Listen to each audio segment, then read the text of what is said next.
up, Cavs Nation? I'm your host, Ethan Sands, and I'm back with another episode of the Wine and Gold Talk podcast. I'm joined by your favorite beat reporter, Chris Fedor. What up, brother? Ethan, how's it going, man? I am tired, Chris.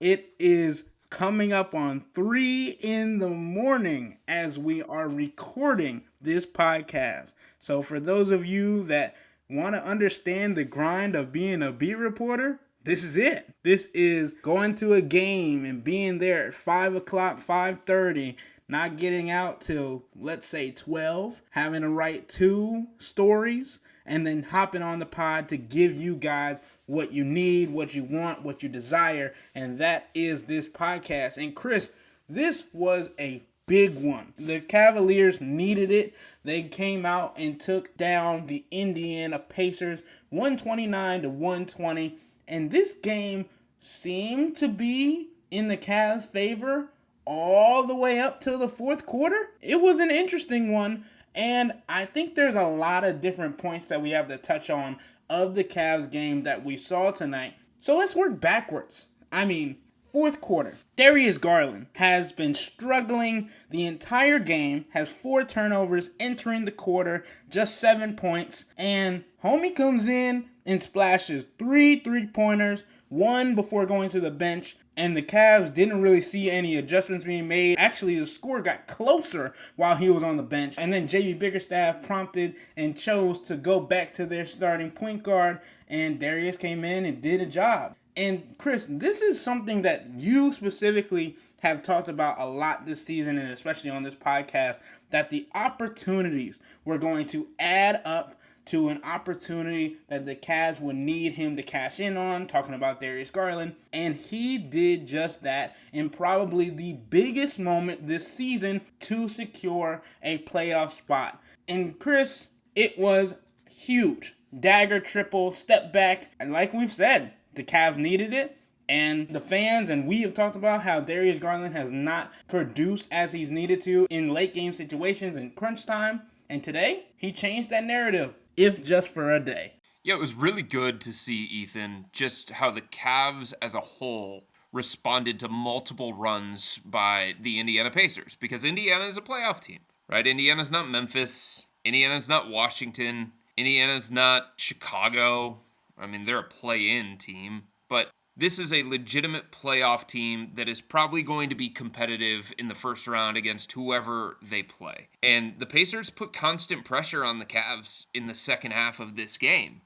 And each time Indiana charged forward, each time the Pacers pulled close, the Cavs responded. Their toughness was tested, their togetherness was tested, their poise was tested. But when the Cavs needed to step up and make the plays, they were able to do it. And they weren't overly reliant on Donovan Mitchell to do it. And that is big growth for this team. Look, Donovan, we understand. He was great tonight. It was just the second 30-point game that he has had since late February. Showed more explosiveness, showed more burst, more lift, set the tone in the first quarter with 13 points. But in the fourth quarter, Donovan said it, he was exhausted. He was tired. This game took a lot out of him. And, he's still not 100% back to where he was before the All-Star break. So in a fourth quarter where Donovan Mitchell scores only 2 points in 9 minutes, the Cavs outscored the Pacers 32-26 in the fourth quarter. And in the final 3:30, they outscored the Pacers 12-6, with Darius accounting for half of those points, and Donovan Mitchell deferring to Darius in the final minute of the game. He even talked about that afterward, saying that I was exhausted. I had a terrible possession a little bit before then when I took 16 dribbles when backing somebody down in the post, only to go nowhere. So for the Cavs to go elsewhere in late game situations and have those guys step up in a game of this magnitude, in a game with these stakes, and in a game that had that level pressure, everybody in the locker room said it, Ethan. They treated this like a playoff game. You can't duplicate the playoffs at the beginning of April or the middle of April. The only time you can actually know what the playoffs are like is when you're in the playoffs, it's a different style, it's a different feel, it's a different atmosphere, it's a different environment. Everything is different in the playoffs. But for the end of the regular season, this was as close as the Cavs were going to get to a playoff-like game. And for guys to step up in the fourth quarter, especially Darius, was big time. And all of those guys deserve a lot of credit because, like I said, Donovan was exhausted. Donovan wasn't himself in the fourth quarter. He wasn't productive in the fourth quarter, and that's a big evidence of growth for this basketball team, and it matters going forward into the playoffs because teams are going to try and take Donovan away. They're going to try and get the ball out of his hands, and other guys are going to have to step up and make plays, and other guys did tonight against the Pacers. Yeah, Chris, and this is the first time that the Cavs are going to a playoff series, to the first round of the playoff series in back-to-back years since the 2016-2017 season and 2017-2018 season. This is a good team, but we've talked about all year long how the importance of even using Donovan Mitchell when he's not at 100%, whether that's injury, whether that's fatigue, whether it's whatever, to take eyes off the other players and for them to be able to contribute and also to be able to just get to the basket, score, and do what they need to with the lack of attention that Donovan is taking from them. And tonight, that was the case. And that's exactly what this Cavs team has been working for the last, I don't know, the entire season. So it was great to see, one, but I think we have to give credit to someone else, Chris, because this Indiana Pacers team does not have all that size that we've talked about with the Orlando Magic, with the New York Knicks, etc. Like, those teams have size. This Indiana Pacers team does not as much. So the focal point for the Cavs today was get the ball inside and feed it to Jarrett Allen and Evan Mobley. And those guys, let's say this, Chris, missed 2 shots combined from the field. And those 2 guys were exceptional from the field, being able to not only contribute offensively, but also defensively. I mean, I went and talked to Rick Carlisle before the game, and he talked about the importance of their guys just understanding that they can't just drive into the paint willy-nilly with Jarrett Allen and Evan Mobley being there because they have the potential to block shots with their elbows. I thought that was hilarious. But the Cavs really did show that tonight. And Jarrett Allen and Evan Mobley played to what they needed to. And Jarrett Allen was just a menace on the boards, doing everything that needed to be done, especially when he looked tired. He played 38 minutes. He's been playing every single game since the first 5 games of the season when he was out with an ankle bone bruise. He's not missed a game since then and has continuously been the common denominator for the Cavs. Good, bad, ugly, it didn't matter. Jarrett Allen was going to show up. And that difference from him from last year to this year, we talk about toughness a lot. And the toughness to show up every day. And the best thing that I've seen from Jarrett Allen that we talked about tonight with Jarrett is that he's not doing anything for himself. It is all for his teammates, for his guys. He didn't even know what the playoff seeding and sections and things of that nature looked like. He doesn't care. My ass, he didn't know. Get out of here with that. He said he didn't know. I'm not buying that for a second. That does not pass the smell test. Nope. Mm-mm.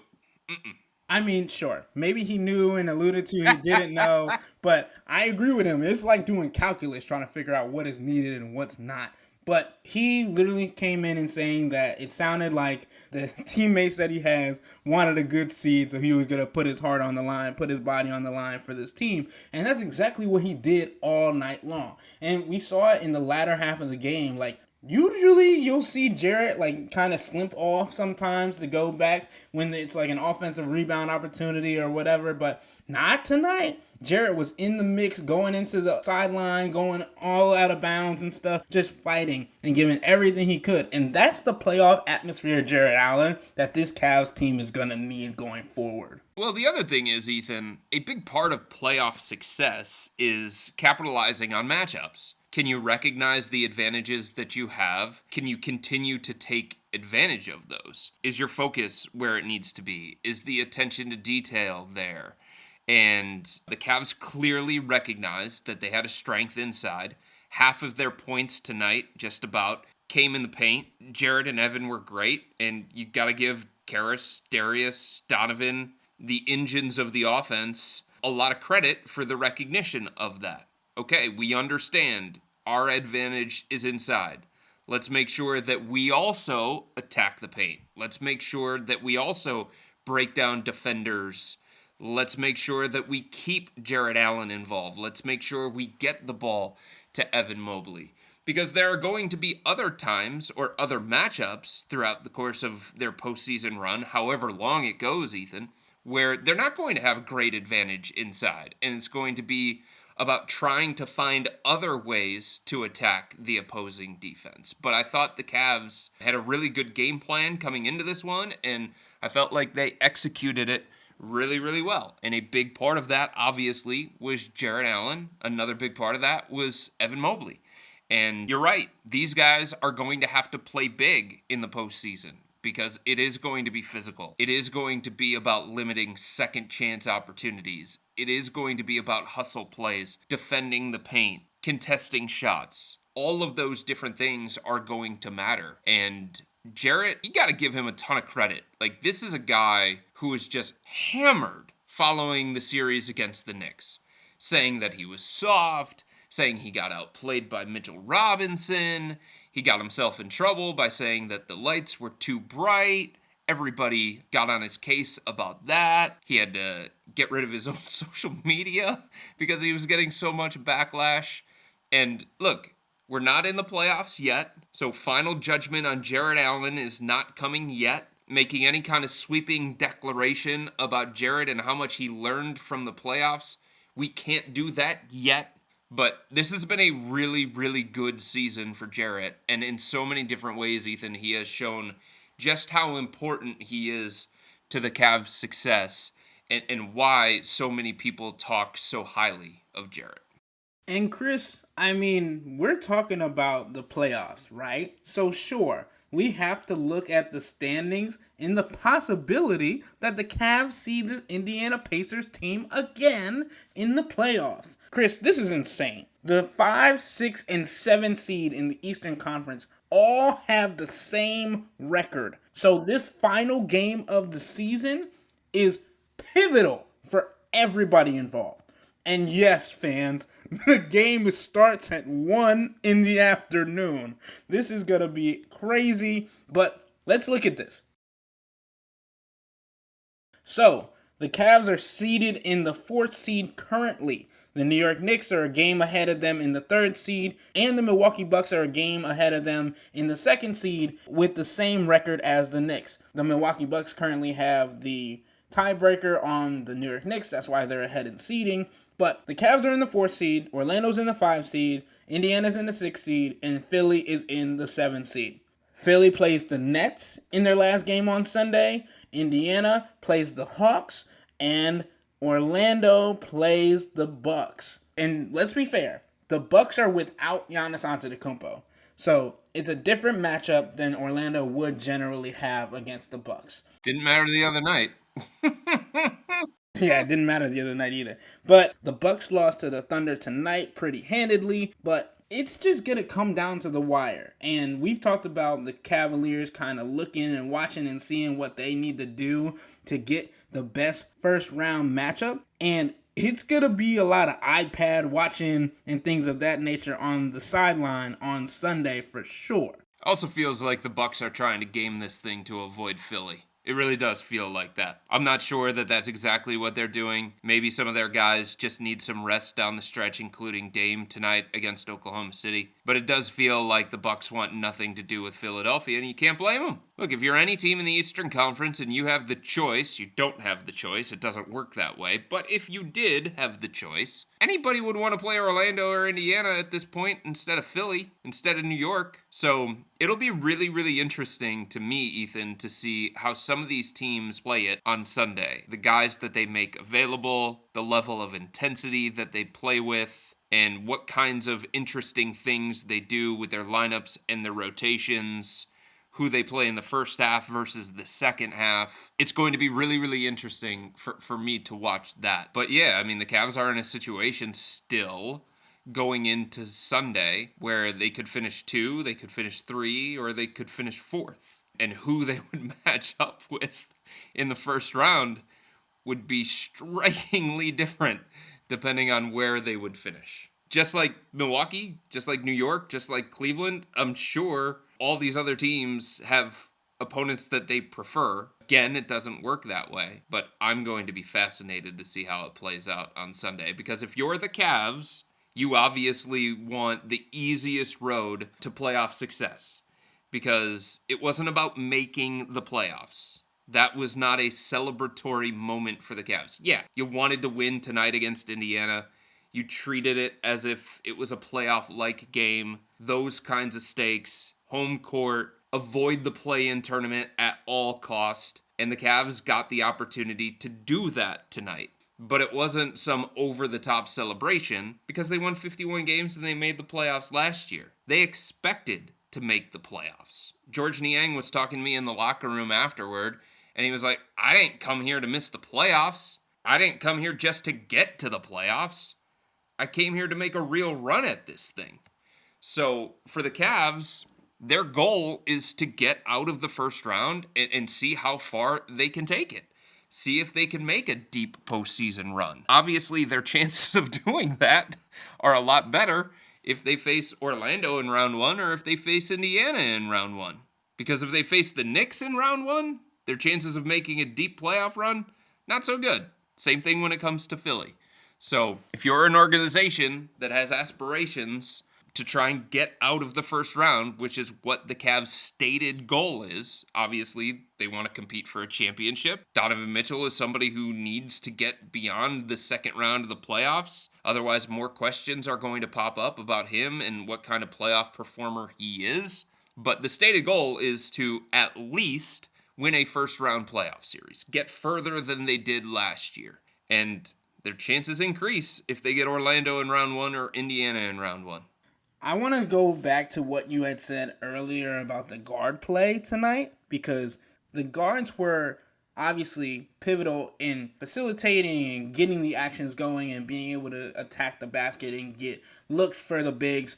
But I want to go back to looking at what Rick Carlisle said before the game, because he had some pretty nice quotes about the Cavs, I'm not going to lie. And one of them was that, quote, when you have Karis LeVert as your guard off the bench, you got pretty good guard play because Karis LeVert can play. And we saw that tonight. We've seen that in the past couple of games. And Karis LeVert has been able to be someone that has been solid off the bench all year. He's been able to be someone that if J.B. Bickerstaff is unhappy with how Garland is playing, he's able to switch those out. And Karis LeVert has been able to be the dynamic duo with Donovan Mitchell at times as well. And I think the biggest thing with Karis LeVert is he's okay with his role. Whenever he goes back to the bench, even though he might be on a hot streak, like tonight he hit a basket and was immediately taken out because it was time to switch or something like that. And he went back to the bench smiling, hyping up the bench, and getting everybody involved. It's been great to see someone like that who knows his role, who knows how to play the game, and is still able to be so involved in everything, emotionally and just on the court. But Chris, I think the biggest thing that we have to look at for this postseason is, will J.B. Bickerstaff be able to outcoach whoever he's up against to help the Cavs in whatever situation they're in? And tonight, I'm going to say he outcoached Rick Carlisle with how he coached down the stretch. Making the decisions he did, playing with Evan Mobley with 5 fouls and figuring out when and where to put him in the game, knowing when to put Darius Garland back in the game, and things of that nature. And obviously, it's not a 7-game series, so we'll have to see what that looks like and if he'll be able to continue that success if they play the Pacers in the first round. But this is something that Rick Carlisle said about this team. Quote, they've got a unique group with their size. J.B. Bickerstaff has done an amazing job of reinventing this team with size. That was not the trendy thing to do 3 or 4 years ago. He's done a masterful job with the roster and developing their talent. So, for some people who have been calling for Bickerstaff's removal, even though he's taken this team who's lost 60% of their starting lineup at times, who've had Darius Garland and Evan Mobley out at times, and been able to still be on the cusp of a 50-win season, I think we have to take a look at what he's been able to accomplish as well, and how he'll be able to show how he's improved in a 7-game series. I think we both understand that even if they don't get past the first round and JB Bickerstaff does his job and coaches well and things of that nature, if they don't make it past the first round, there's a high possibility that he gets the boot and takes the blame for this season anyway. But what do you think JB Bickerstaff can do in this situation, or what do you think he needs to improve on? Or what do you think about his coaching ability tonight against Rick Carlisle, who has won a championship, by the way? Yeah, I mean, I'm not going to make too much about that just because, the real test of a coach when it comes to the playoff chess game, it's a 7-game series. Scouting reports are so specific, game plans so detailed, matchups, so much is known on each side of what a team wants to do. There's so much that goes into it. So it's, can you make adjustments quickly on the fly? And that to me is one of the bigger questions when it comes to JB coming off the series against the Knicks. Now, it's entirely possible that JB is a better coach because of what he went through, because of the failures that he had in that series against the Knicks and being outcoached by Tom Thibodeau. Just like it's entirely possible that Darius is a different playoff performer based on some of his failures against the Knicks. And you can say the same thing about the other guys. Experience matters. Even for a coach like JB, who has been around a long, long time, he's only been in 2 playoff series as a head coach. So he talked about learning from that. He talked about being a better coach from that. And to me, it comes to, can you make decisions quicker? Because a few things that JB did well in the series against New York happened game to game, right? He saw what happened in game 1. He watched the film. He was able to use the extra day, the extra practice time, put in a varied game plan, change up the lineup, change up the rotations, give other guys a shot, pull some guys out of the rotation. All of that stuff seemed like it was happening in between games. But it needs to come between the first quarter and the second quarter and the third quarter, halfway through the third quarter and the beginning of the fourth quarter. So it's just like decisions when it comes to coaching, they have to come quicker in the playoffs. And that's something that I'm going to be watching from JB going into this first round series against whoever it may be. The other thing is, how willing is he to lean on the data from the regular season that point to what are the best 5-man lineups? What are the best 2-man combinations? And would he be willing to make what could be some difficult decisions? Because, some of the better 5-man lineups that the Cavs have, they don't include Darius Garland, right? They don't include Evan Mobley and Jarrett Allen together. They may include Dean Wade instead of George Niang. So how willing is JB to lean on that kind of data and maybe go to some of those lineups that could be unconventional, that could be controversial, that could ruffle some feathers, things along those lines. That's another thing that I'm going to be watching for in the playoffs. And then, of course, like the other stuff is the ATOs, the sideline out of bounds, the baseline out of bounds. All that kind of stuff is obviously way under the microscope as well. Chris, you also mentioned Dean Wade, and JB Bickerstaff mentioned pregame that Dean is not going to play in the last 2 games of the regular season, and he could not disclose whether he would be available for the playoffs. Dean Wade was in attendance at the game tonight, as he has been for the last couple of games, and as he was walking out of the arena, I heard him talking to someone, it could have been a fan or whatever, but saying it's coming along, talking about his knee. So whether or not he was saying that to a fan and saying that just to give them hope or whatever is a whole different thing. But any progress is good progress for the Cavs when it comes to Dean Wade because of how integral he is to that defense. And like Chris mentioned earlier, what he can bring in different rotations and different lineups. Just giving teams a different look is a big thing in the playoffs as well. But Chris, I think we're almost ready to wrap this podcast up. And I want to do a full circle moment. I want to talk about Darius Garland talking after the game, talking about how he has been looking forward to the playoffs since last year. Because he says that this Cavs team is hungrier, this Cavs team wants it more, and this Cavs team is ready to show what they can do in the playoffs. And I know, like we said a lot today, people can just say things to say things. But the vigor and the confidence that he said these things made it seem like not only was last year's playoff a distant memory, but one that they want to rewrite history to. And Jared Allen also talked about how the label of being soft is not going to go away from the league until they erase it themselves with their performance this year. And I thought that was very true. He was very honest and said, even if the label is unfair, that's just how the NBA is and how NBA fans are. And those are big, big things, Chris. And I think you need to hear that from the guys that you consider captains and leaders of this team. Right. You definitely need to hear it, and it's great that they have that mindset. They got to show it, though. That's what it comes down to. I was having a detailed conversation off to the side, a one-on-one and exclusive with Donovan Mitchell in the locker room for a big feature that I'm working on when it comes to Donovan, just his mindset going into the playoffs, the reputation that is starting to follow him, and all of that stuff is going to come next week. I don't want to give it away right here, but one of the things that he said that really stood out to me is, Chris, I'm saying all of this stuff to you right now because you're asking me these questions and because it's clear that you're working on this story.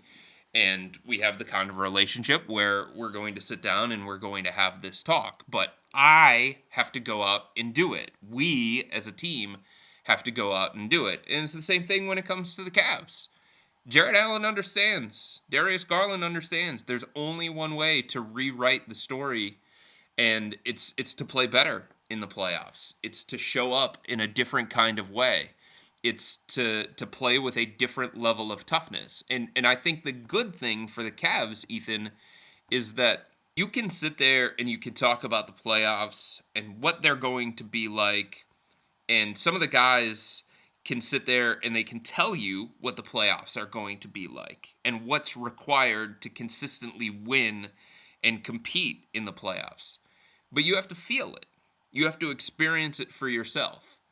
And now there's just not as much uncertainty going into these playoffs about, is Darius Garland fully understanding of the level of physicality that he's going to encounter in the playoffs? Does Evan Mobley truly understand what playoff level toughness really is? Does Jared Allen, and you can go up and down the list. They played against the Knicks last year in the first round of the playoffs. There is not a team that they will see this year in the first round that is going to be tougher, burlier, more dominant inside, better defensively than the group of Knicks that they played against last year. They know what to expect. They know what it feels like. They know what playoff toughness truly is. They understand that the referees are going to swallow their whistle in certain points, and they're going to allow more grabbing, more physicality, and all that kind of stuff. And the fact that the Cavs went through that last year is only going to benefit them coming into the first round of this playoffs. And I think part of the reason why, I don't want to say they're talking tough or they're talking big, but part of the reason why they're expressing so much confidence in their ability to compete at a different level in the playoffs is because of what they went through and now what they know to be true about playoff basketball. Chris, I want to end the podcast by saying I got to write a baseball story on top of all of this nonsense today. I was like, what is going on here? I got to do a 2-on-1 interview basically with Darius Garland and Bally Sports' Serena Winters because everybody wanted to go talk to Donovan Mitchell at the podium, and I was the only person other than Serena in the locker room today. And Serena pulled For out that interview, yeah. and Serena pulled out of her bag of tricks that Darius was potentially throwing the first pitch tomorrow at the Guardians and Yankees game. And I was like, hold on now. This is breaking news. This needs to be done now. And so we talked about that a little bit, how excited he is to be doing that. And yes, he confirmed Darius Garland is throwing out the first pitch, and he's doing so before Donovan Mitchell. I'm just going to throw that out there. Yes, Donovan has only been here for 2 years to Darius Garland's 5, but as we know, Donovan is a big baseball guy. But Chris, did you know Darius Garland is a big baseball guy? He wanted to play baseball growing up, and then until his AAU basketball took over his schedule, Darius was playing baseball and wanted to play baseball long term. But, his dad convinced him, because you were playing good basketball or whatnot, that he's going to go play basketball full time. And so that's basically a little bit of the story, but you can read more about that in my story on cleveland.com for anybody who is listening. I also believe that Darius had a brief interaction tonight before the game with Yankees pitcher Marcus Stroman, who was in the crowd tonight. Obviously, the Guardians and Yankees got rained out, so a couple members of the New York Yankees came to Rocket Mortgage Fieldhouse to watch the game. I know Donovan interacted with Marcus Stroman. They had a brief get-together, and Stroman was also kind of like sitting near the Cavs bench as guys were warming up, and Darius went over there to the corner. Maybe he got some tips from Marcus Stroman about what pitch to throw, because, everyone's going to be watching. These things go on YouTube. These things go on X.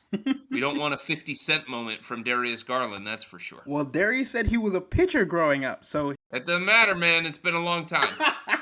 It's been a long time. Darius joked that he might throw a curveball or something off speed. I was like, dog, just throw the heat. Just bring the heat. Some of the most confident people when it comes to the first pitch are the ones that go in a little bit too confident, and then they end up bouncing it in the dirt or throwing it to the backstop or going 50 Cent and throwing it to, basically the dugout. So let's hope that Darius doesn't do that. Well, fun fact, Chris, about Marcus Stroman, because actually I did not know that he was in attendance tonight. I didn't peep that. I was too enveloped in the basketball game. But my first Major League Baseball story that I wrote when I was in Atlanta covering the Braves was actually on Marcus Stroman and his game and his do-rag, and his infamous do-rag, I should say. And that was one of my first game stories when I was at MLB. And so that's crazy to think about, that worlds collide like that. I knew they were in town, obviously, but did not know that they were at the game tonight. And, well, I guess I could have assumed because of the rain out. But anyway. He's 5'7", and when I saw him before the game, I thought to myself, why didn't I stick with baseball? It doesn't always work like that, Chris. No, it doesn't, but I was a pretty good baseball player growing up. I was on travel teams and stuff like that, but I decided to give that up and focus on other sports. But, 5'7" guys can mash like Jose Altuve, or 5'7" guys can pitch the way that Marcus Stroman can. Maybe I would have been able to, too. I guess we'll never know, Ethan. I guess we'll never know. I hate you for this. I hate you. No way you just said that. With me being 5'8" and playing collegiate baseball and not being able to make it to the league, I feel like that was a slight. That was disrespectful. No, I'm just kidding. But obviously, with the Cavs season going to wrap up at the end of June after the NBA Finals, if they make it that far, then maybe we can circle back to this baseball conversation and figure out just how good we were. Go back down memory lane, maybe. But with all that being said, all the fun that was had of today's win against the Indiana Pacers, the baseball talk, and looking towards the playoffs, that will wrap up today's episode of the Wine and Gold Talk podcast. But remember to become a Cavs insider and interact with me and Chris by subscribing to Subtext. If you want to be the first person to know who the Cavs will match up against in the first round of the playoffs after Sunday's game, this is where you can get that information from me or Chris, and we can give you information on updates on injuries like Dean Wade, Sam Merrill, and those guys. To get this information, you can sign up for a 14-day free trial or visit cleveland.com/Cavs and click on the blue bar at the top of the page. If you don't like it, that's fine. All you have to do is text the word STOP. It's easy, but we can tell you that the people who sign up stick around because this is the best way to get insider coverage on the Cavs from me and Chris. This isn't just our podcast. It's your podcast, and the only way to have your voice heard is through subtext. Y'all be safe. We out.